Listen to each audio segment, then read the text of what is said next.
आदरणीय मंच का, खासकर अखिल भारतीय संयुक्त किसान संघर्ष समन्वय समिति के सभी सदस्यों का, और 31 तारीख को जो यहाँ पर घटना हुई थी उसमें लोहा लेने वाले हमारे सभी क्रांतिकारी साथियों का, और उसके विरोध में इस किसान पंचायत को यहाँ ऑर्गेनाइज करने वाले हमारे सभी क्रांतिकारियों को मैं क्रांतिकारी इंकलाब पेश करता हूँ, जय भीम पेश करता हूँ। और सबसे पहले, चूंकि जहाँ जहाँ आंदोलनों की बात होती है, जहाँ जहाँ अधिकारों की बात होती है, वहाँ डॉक्टर अंबेडकर का दर्शन बहुत प्रासंगिक होता है। इसलिए आप मेरे साथ एक नारा बुलंद करें, जय जय जय जय जय भीम, जय जय जय जय जय भीम, इंकलाब जिंदाबाद, जय जवान जय किसान, जय जवान जय किसान। देखिए, समय कम है, सिर्फ बात इतनी सी है कि जो सरकार है और इसके जो मुखिया हैं वो, और दुनिया में 2 लीडर और हैं। आपने 2014 के बाद से इनकी कार्यप्रणाली को देखा होगा।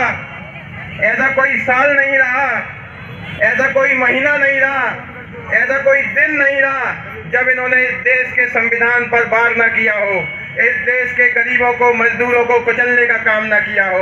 पहले इस देश के अंदर गरीबों को कुचला गया, मजदूरों को कुचला गया, दलितों को कुचला गया, इस देश के मुसलमानों को कुचला गया। अब इस देश का किसान कुचला जा रहा है।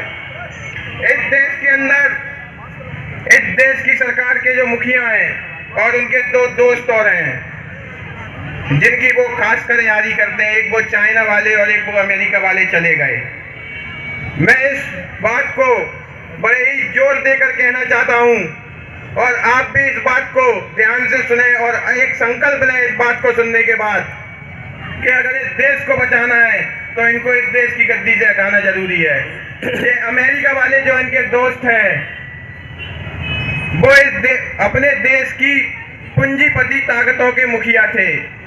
वो अपने देश के चुनाव को पूरा फाइनेंस करते थे। एक दिन उन्होंने पूरी सरकारी खरीद ली, वहां का लोकतंत्र खरीद लिया, निर्वाचित हो गए और अपने देश के मुखिया बन गए, और सोचने लगे थे कि अब अमेरिका पर वो राज करेंगे। लेकिन वहां की जनता पढ़ी लिखी थी, वहां की जनता शिक्षित थी, और 4 साल बाद उनको अपने देश से जाना पड़ा।